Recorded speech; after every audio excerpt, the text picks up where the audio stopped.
Vivre à Montréal sans parler français. À savoir, est-ce qu'on peut vivre à Montréal si on ne parle pas le français? But you're still in the province of Quebec, which means that like the government's official communication is in French.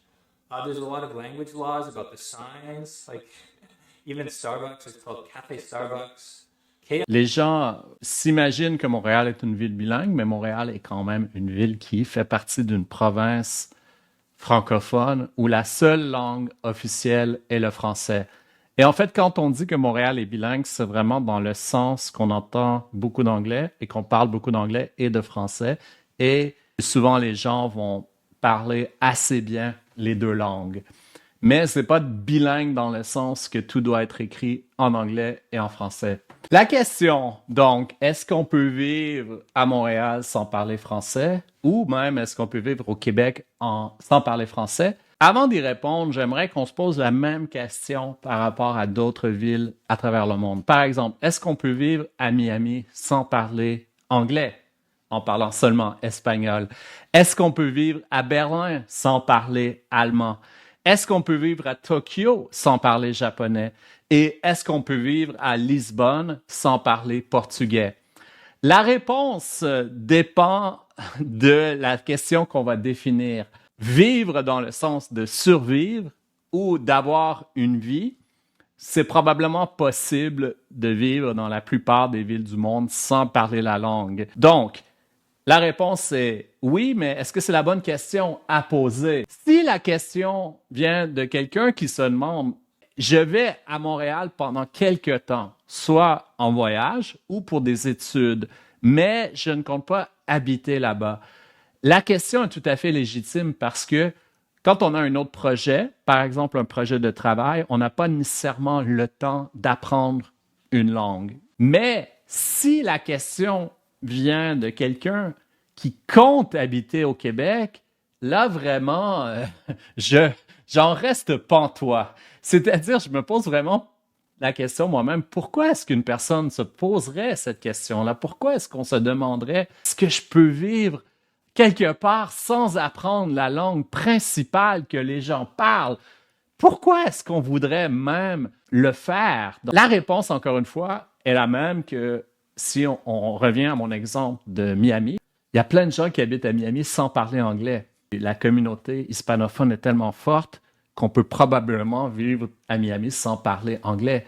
Mais la vie va être beaucoup plus difficile. Donc, est-ce que ne pas parler la langue principale, qui n'est pas officielle, mais en tout cas la langue parlée aux États-Unis, est-ce que c'est important? La réponse, c'est oui. Est-ce que ne pas savoir l'anglais constitue un handicap? La réponse, c'est aussi que oui. À Montréal, on peut probablement survivre sans parler français, mais on va passer à côté de l'essentiel. Donc, ce que j'aimerais faire aujourd'hui, c'est vous parler de cet aspect non comptabilisé, au-delà du quotidien, c'est-à-dire est-ce qu'on peut acheter son pain, etc. Au-delà de cela, on va passer à côté de quoi si on ne parle pas le français? On est en voyage en quelque part, on a besoin de communiquer et apprendre quelques mots de la langue et savoir se débrouiller peut être un avantage. Donc, ici, on parle de communication essentielle. À Montréal, on peut avoir des échanges commerciaux en anglais, c'est-à-dire on va dans un magasin, on veut acheter quelque chose, les gens vont le plus souvent être capables de nous servir en anglais. Ça constitue un échange commercial. On est vraiment dans la survie, c'est-à-dire est-ce que je peux acheter certains produits et obtenir certains services. Mais quand on est là à la recherche de quelque chose de plus, c'est-à-dire d'échanges culturels et d'une expérience et aussi de s'intégrer à un endroit, là, à mon avis, il faut vraiment apprendre le français pour habiter à Montréal. Parlons un peu de la culture. Théâtre, spectacle de comédie, télévision, séries, cinéma de quartier comme le cinéma Beaubien par exemple. Vous allez passer à côté de tellement de culture si vous habitez à Montréal sans parler français que c'est presque de dire que vous n'aurez pas accès à la culture parce que si on regarde tout ce qui se passe en culture à Montréal, c'est principalement en français. Il y a énormément de théâtre qui se fait et il y en a très peu en anglais. Là, il y a plein de cinéma local. On parle pas de films hollywoodiens ici, mais bien de films québécois. Il y a toute une vitalité dans la culture, dans la musique, et ne pas y avoir accès, c'est vraiment passer à côté de quelque chose de fondamental. Mais quand on comprend pas la culture d'un endroit, on passe aussi à côté du monde qui nous entoure. C'est comme si on vit quelque part sans vraiment comprendre l'environnement. On a des repères visuels, mais on ne comprend pas les références culturelles. Par exemple, un peu partout à Montréal, il y a plein de noms de restaurants, de magasins qui ont une petite référence culturelle à l'intérieur, un petit jeu de mots. Et tout ça, ça fait qu'on se sent chez soi. On regarde un peu partout et on comprend. On a l'impression de faire partie d'un endroit parce que cet endroit nous parle littéralement. Et quand on ne parle pas la langue, c'est comme si on a accès à seulement une partie du monde qui nous entoure. C'est comme si on ne voyait pas le reste. À moins de vivre dans un quartier très anglophone de Montréal, vous passerez à côté de toute une vie de quartier qui se passe principalement en français. C'est-à-dire les activités culturelles qui sont organisées, les rencontres et tout ça. Il y a vraiment une vie de quartier active dans plusieurs quartiers de Montréal et il faut connaître la langue pour pouvoir vraiment y participer. En parlant de vie de quartier, on peut aussi parler de conversation spontanée, c'est-à-dire avec les gens que vous rencontrez dans votre quartier. Et bien sûr, les gens vont souvent faire un effort pour vous parler en anglais, mais ce ne sera pas la même chose. Ce qui fait qu'au final, vous allez peut-être limiter vos choix de quartier parce que plusieurs personnes vont se poser la question, ouais, j'aime bien tel ou tel quartier, mais c'est un quartier beaucoup plus francophone, donc je vais plutôt aller dans un quartier anglophone. Dans une ville soi-disant bilingue comme Montréal, où les gens parlent souvent l'anglais et le français, il y a aussi un mélange de langues qui a lieu, c'est-à-dire le fameux franglais, où les gens vont soit mélanger des mots de l'anglais dans leur français, ou vice-versa, ou même parler une partie du temps en français, une partie du temps en anglais. On est dans une rencontre sociale et les gens se mettent à parler dans ce franglais ou parler anglais en utilisant des expressions propres au Québec en français, vous n'allez pas comprendre tout ce qui se dit. Vous n'allez pas pouvoir vous mêler à des situations bilingues facilement. Imaginons par exemple une petite soirée et il y a plein de petits groupes qui parlent un peu partout et il y a des gens qui parlent en anglais, il y a des gens qui parlent en français et vous comprenez finalement que la moitié, c'est-à-dire les gens qui parlent en anglais. Et finalement, on a l'impression d'être un peu coupé de ce qui se passe autour de nous. Pour avoir un peu une idée de ça d'une façon plus extrême, vous avez probablement vu le film Lost in Translation avec Bill Murray. Je trouve que c'est un film fantastique qui parle un peu de cette sensation de séparation qu'on peut ressentir quand on est à l'étranger. Et évidemment, ça ne sera pas aussi fort dans une ville comme Montréal qu'au Japon, mais tout de même, on peut se sentir déconnecté de la même façon parce qu'on ne comprend pas tout ce qui se passe autour de nous. De plus, il y a toutes sortes de situations francophiles où on va être un peu exclu. Imaginons par exemple un souper avec des amis.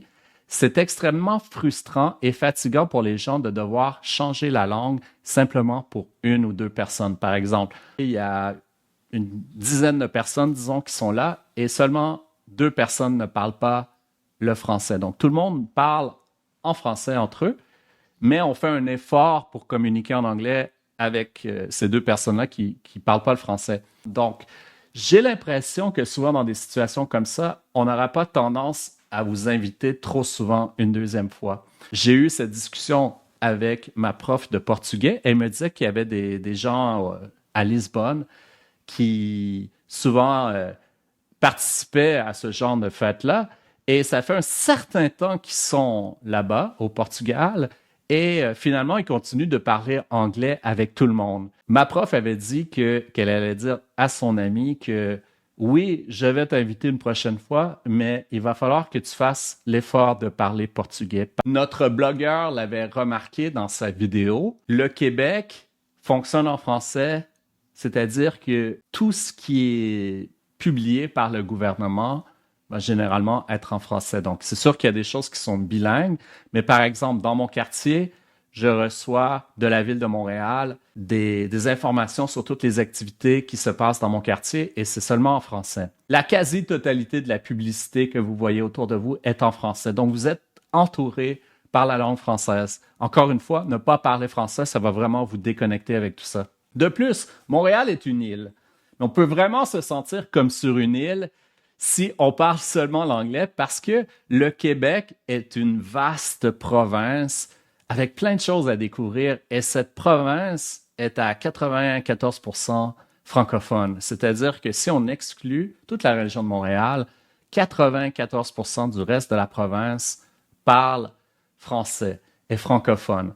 Et je sors ces chiffres du bulletin de Radio-Canada, du téléjournal que j'ai vu cette semaine. Le Québec, dans son ensemble, c'est-à-dire à l'extérieur de Montréal, pourra vous sembler comme un endroit un peu hostile et moins attirant que si vous parliez français. Mais même si vous habitez à Montréal, la question de l'emploi peut devenir problématique parce que même si en ce moment vous avez un emploi en anglais qui ne vous demande pas de compétences linguistiques en français, ça peut toujours changer dans le futur. Et souvent, une demande des employeurs, c'est de savoir le français et l'anglais. Donc, automatiquement, vous allez être désavantagé si vous ne parlez pas le français. Imaginons d'autres situations, par exemple, que vous avez des enfants ici qui vont à l'école en français, ils reviennent, ils se mettent à parler français, vous n'allez pas pouvoir comprendre aux rencontres de parents, ou en tout cas, vous allez manquer une partie de ce qui se passe. Et pour ceux qui sont célibataires, si vous rencontrez quelqu'un et que cette personne est francophone, peut-être que oui, au début, vous allez parler en anglais, mais ensuite, ça va vraiment être compliqué de ne pas savoir le français, rencontrer les parents, par exemple, et le reste de la famille. Bref, quand quelqu'un habite ici, c'est sûr qu'on donne à cette personne un peu de temps pour apprendre le français. Mais quand ça fait très longtemps que quelqu'un habite ici et n'a toujours pas appris le français, les gens vont dire entre eux que vous n'avez pas vraiment fait l'effort de l'apprendre et vont être un peu déçus. Donc, on ne va pas vous percevoir de la même façon et de façon aussi positive que si vous aviez appris le français. Ça peut être vu comme un manque de respect. J'avais lu quelque part dans des forums d'expatriés, quelqu'un qui avait dit que le plus gros problème lié au fait de vivre au Québec sans maîtriser le français est l'isolement par rapport à la culture. C'est très facile de se retrouver dans des petits groupes anglophones ou d'expatriés et ça peut mener à une mentalité de hors-groupe assez mauvaise, c'est-à-dire une mentalité de se sentir comme ne faisant pas partie du reste du Québec. Un peu une mentalité hostile face au Québec aussi. Maintenant, quelques conseils. J'ai remarqué quelque chose et c'est dur à expliquer, mais je vais vous l'expliquer exactement comme je le pense. Quand quelqu'un me dit « je vais apprendre le français », je sais automatiquement que cette personne ne l'apprendra jamais. Et je vous explique pourquoi. Parce que tant de fois, on m'a dit « oui, je vais apprendre le français » ou « si je viens à Montréal, je vais apprendre le français » ou « bientôt, je vais l'apprendre » ou « quand j'aurai le temps, je vais l'apprendre ». C'est un peu comme un fumeur qui dit qu'il va arrêter de fumer, mais finalement qu'il ne le fait jamais. C'est difficile à croire. Tous ceux que je connais qui habitent à Montréal, qui sont venus d'ailleurs, qui ont émigré au Québec et qui parlent le français aujourd'hui, l'avaient déjà appris avant d'arriver, avaient commencé à l'apprendre avant d'arriver ou ont commencé à l'apprendre tout de suite après leur arrivée. Si quelqu'un a déjà passé 1 an ou 2 ici sans avoir appris le français, c'est presque certain qu'il ou elle l'apprendra jamais. Donc, arrêtez de dire « je vais l'apprendre », arrêtez de dire « je vais l'améliorer ». Ça commence tout de suite, ça commence maintenant. Peu importe où vous êtes, aujourd'hui, il n'y a vraiment aucune excuse avec toutes les ressources dont on dispose pour apprendre les langues sur Internet. Finalement, si vous écoutez ce balado, qui est un balado pour les apprenants du français intermédiaire ou avancé, finalement, tout ça est assez évident, mais ça va quand même vous donner une petite idée sur la dynamique linguistique du Québec.